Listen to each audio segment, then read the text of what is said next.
Que le Seigneur vous bénisse, tous mes très chers frères et très chères sœurs, ainsi que toutes les personnes qui ont l'opportunité d'écouter cet audio dans n'importe quel moment de vos vies pour pouvoir méditer en le Seigneur, pour ainsi nous remplir d'allégresse, de contentement, de joie en ces moments d'affliction, dans ces moments très difficiles, des moments de crise, des moments où beaucoup sont malades, où ont des personnes proches qui sont malades dans leur foyer ou dans les hôpitaux. Alors tout cela produit des afflictions, de la tristesse, mais nous avons notre refuge qui est notre Dieu et en lui, nous devons nous abriter, nous devons chercher le Seigneur, le clamer constamment, déposer notre confiance en lui, car le Seigneur est très proche de nous, il sera en train de nous écouter. Il se remplira de miséricorde de chacun d'entre vous. Alors, il ne faut pas chanceler ou nous affaiblir. Aujourd'hui, nous allons donc méditer et réfléchir ici dans l'évangile de Luc, chapitre 18. Dans l'évangile de Luc, chapitre 18, nous allons lire à partir du verset 35 au 43 et ensuite nous allons lire le chapitre 19 de Luc à partir du verset 1 au 10. Et nous allons parler sur certaines expériences des miracles que le Seigneur Jésus-Christ faisait lorsqu'il était sur terre, pour que nous aussi nous puissions ainsi apprendre comment le Seigneur Jésus s'est comporté, comment lui, il est notre Dieu aussi aujourd'hui, il est parmi nous. Et comme à l'époque, nous aussi aujourd'hui, nous allons lui parler, nous allons lui demander de la miséricorde. Et Dieu, d'une manière ou d'une autre, il va nous bénir, il va nous aider, il va nous répondre par rapport à tout ce que nous lui demandons. Donc, dans le verset 35 du chapitre 18 de Luc, il dit ainsi, « Comme Jésus approchait de Jéricho, Jéricho, c'est une ville qui, à l'époque, était très proche de Jérusalem. Aujourd'hui, elle est aussi proche de Jérusalem, cette ville de Jéricho. Et à l'époque, on dit que Jésus s'approchait de Jéricho et un aveugle était assis au bord du chemin et mendiait. Entendant la foule passer, il demanda ce que c'était. On lui dit que c'était Jésus de Nazareth qui passait. Puis il cria, « Jésus, fils de David, aie pitié de moi. » Le fait qu'il ait dit cela, Jésus, fils de David, tout cela a fait que le Seigneur a pu être ému, touché, car cet aveugle était en train à ce moment-là de reconnaître que notre Seigneur Jésus était un prince, un chef, et qu'il venait de la lignée du roi David. Cela l'a beaucoup aidé, cela l'a encouragé, favorisé pour que Dieu puisse faire ce miracle dans sa vie. Lui, il demande de la miséricorde et dans le verset 39, il dit « Ceux qui marchaient devant le reprenaient pour le faire taire, mais il criait beaucoup plus fort « Fils de David, aie pitié de moi !» Jésus s'étant arrêté, ordonna qu'on le lui amène. Et quand il se fut approché, il lui demanda « Que veux-tu que je te fasse ?» Il répondit « Seigneur, que je recouvre la vue, fasse ce miracle dans ma vue, je ne vois pas, je suis aveugle. » Et Dieu lui a dit « Recouvre la vue, ta foi t'a sauvé. » Il t'a sauvé de cet aveuglement. Et il lui parlait aussi de ce salut éternel, car le Seigneur savait qu'à partir de là, cet homme allait se convertir au Seigneur, croire en lui, que lui, c'était le fils de David. Et donc, le Seigneur était en train de lui offrir les deux saluts. Le salut d'être guéri de cette maladie d'aveuglement, mais aussi du salut de la vie éternelle. Dans le verset 43, il dit « À l'instant, il recouvra la vue et suivit Jésus en glorifiant Dieu. » Donc on dit que cet homme a suivi le Seigneur, l'a glorifié, et lorsque tout le peuple, voyant cela, loua Dieu. Donc j'imagine qu'il y a eu beaucoup de personnes, et en voyant ce miracle, beaucoup ont dû louer le Seigneur, le remercier pour cette guérison. Ça, ce sont les miracles que nous aussi, aujourd'hui, nous avons besoin que le Seigneur puisse se manifester dans notre vie aussi, et que le Seigneur puisse réaliser des miracles dans notre vie, des miracles d'un sens spirituel et matériel aussi, que Dieu puisse être toujours avec nous. Et nous devons conquérir le cœur du Seigneur pour que de cette façon, Dieu aussi puisse nous écouter, qu'il puisse écouter nos prières, tout ce que nous lui demandons, et qu'il puisse nous y répondre. Ici, dans le chapitre 19, il y a un autre cas aussi très important d'un homme appelé Zachée. Il dit que lorsque le Seigneur est venu à Jéricho, rappelons-nous que lui, il allait dans ce chemin vers Jéricho lorsqu'il a fait cette guérison de cet aveugle.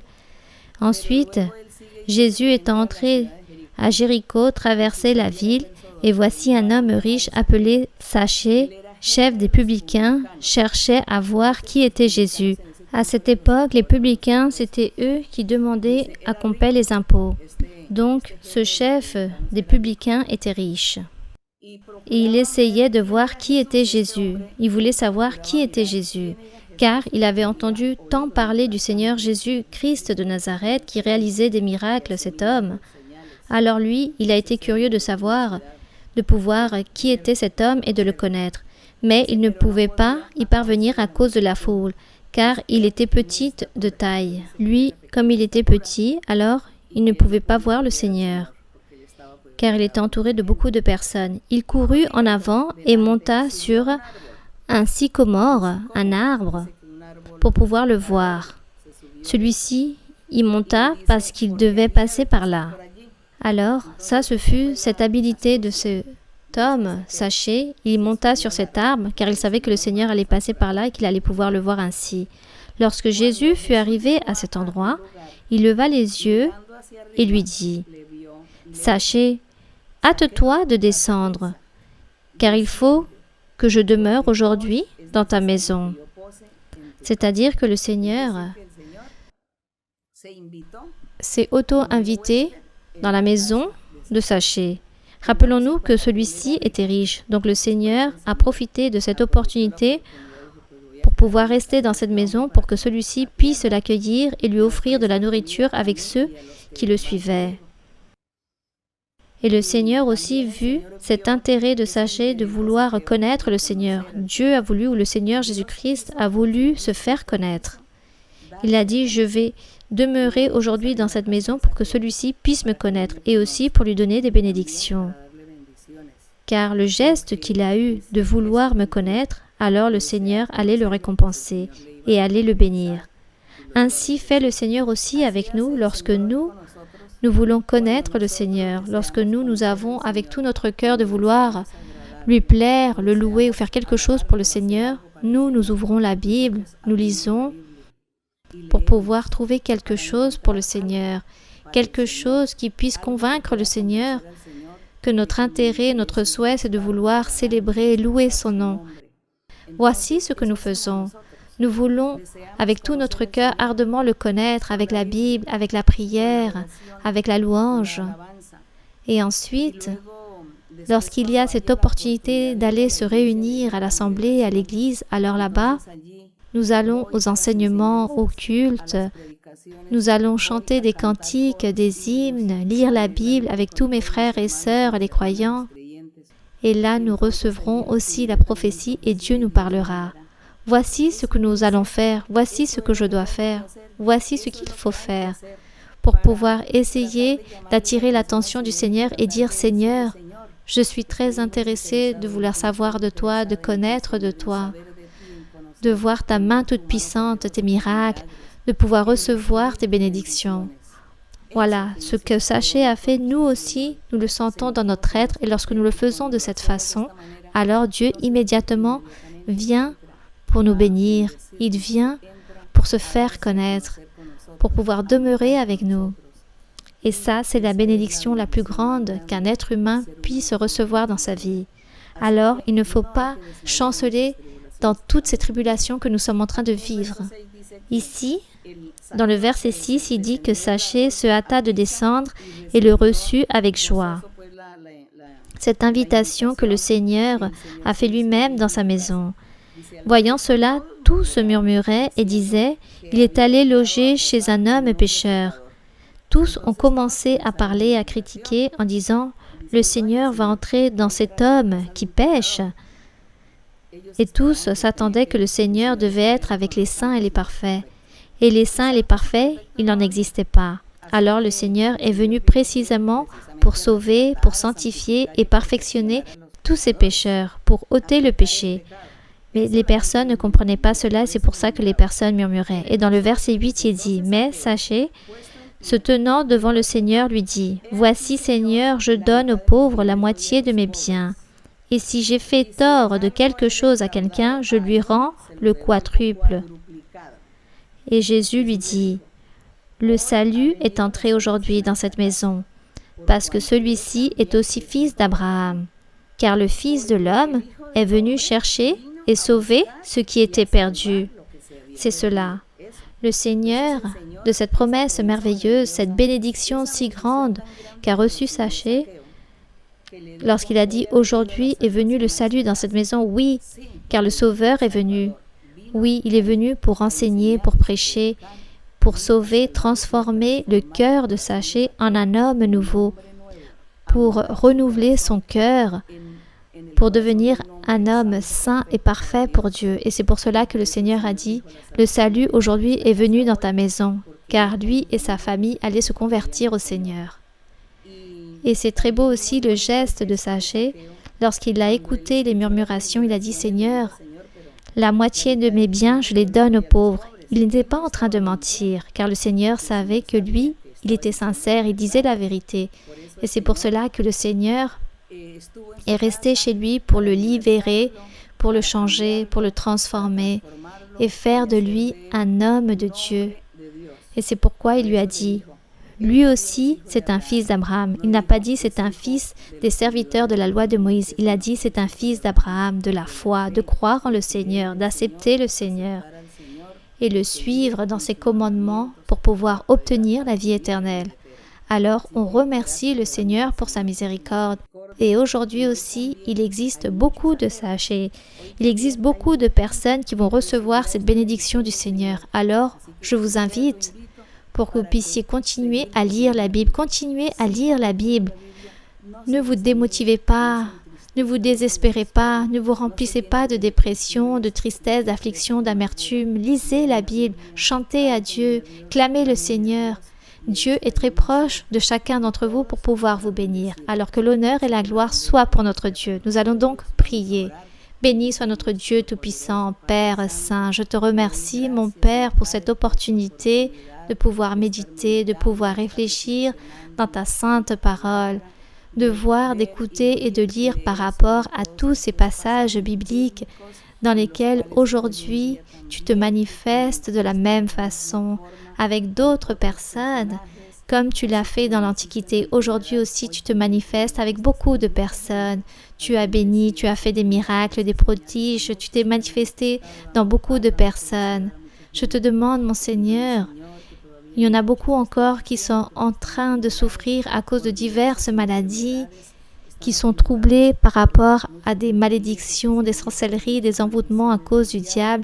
Il existe aussi beaucoup de personnes qui souffrent de manière psychique, qui n'ont pas cette façon de pouvoir bien réfléchir, ne peuvent penser, ne peuvent coordonner leurs idées. Ces personnes souffrent. Il existe beaucoup de maladies, mon Seigneur, dans lesquelles je te demande que tu puisses tendre ta main, que tu puisses guérir, délivrer, délier les chaînes du diable, que tu puisses détruire toutes ces maladies, tout ce coronavirus aussi. Détruis, Seigneur, tous ces mauvais esprits, détruis toute méchanceté. Et regarde tous les frères et sœurs qui sont malades à cause du coronavirus. Je te demande, Seigneur, que tu puisses tendre ta main, que tu puisses les garder, les protéger, les délivrer, les guérir. Garde leur vie, donne-leur la vie pour que ces frères et sœurs puissent continuer à te servir et puissent gagner beaucoup d'âmes pour toi, qu'ils puissent recevoir beaucoup de fruits pour pouvoir les présenter devant toi. Donne-leur des opportunités à chacun. Garde leur vie, Seigneur, et ne permets pas que cette maladie puisse les affaiblir. Je t'en prie, Seigneur, délie, mets fin à cette maladie et réprimande tous ces mauvais esprits que tu sois en train de guérir, de libérer. Regarde tous ceux qui te clament, qui te demandent. Écoute les pétitions de tous. Sois miséricordieux, Seigneur, de chacun d'entre nous, de tous tes fils, de toutes les personnes qui vont à l'église. Sois miséricordieux même des personnes qui encore n'ont pas eu cette opportunité de se réunir dans l'église, qui ne savent pas encore chercher les lectures dans la Bible, qui n'ont jamais ouvert la Bible dans leur vie. Sois miséricordieux de chacun d'entre eux. Père Saint, en nom glorieux de Jésus-Christ, ton Fils aimé, je te demande tout cela. Merci mon Père pour nous écouter. Merci pour ta bénédiction, pour ton amour, pour ta miséricorde et pour ta vérité. Que l'honneur et la gloire soient toujours pour toi, mon Seigneur. Louange à ton nom. Béni soit ton nom pour toujours. Alléluia. Merci mon Seigneur. Nous serons en train de chanter au Seigneur le cantique 147, Liberté, liberté. Cantique 147. Liberté, liberté, oh que c'est bon, c'est celle que nous donne le Sauveur. Liberté pour les âmes perdues, liberté de la condamnation. Autrefois, moi j'étais un pèlerin, capturé dans les chaînes de l'erreur. Ma méchanceté captive me rendait d'une éternelle sans fin perdition. Liberté, liberté, oh que c'est bon, c'est celle que nous donne le Sauveur.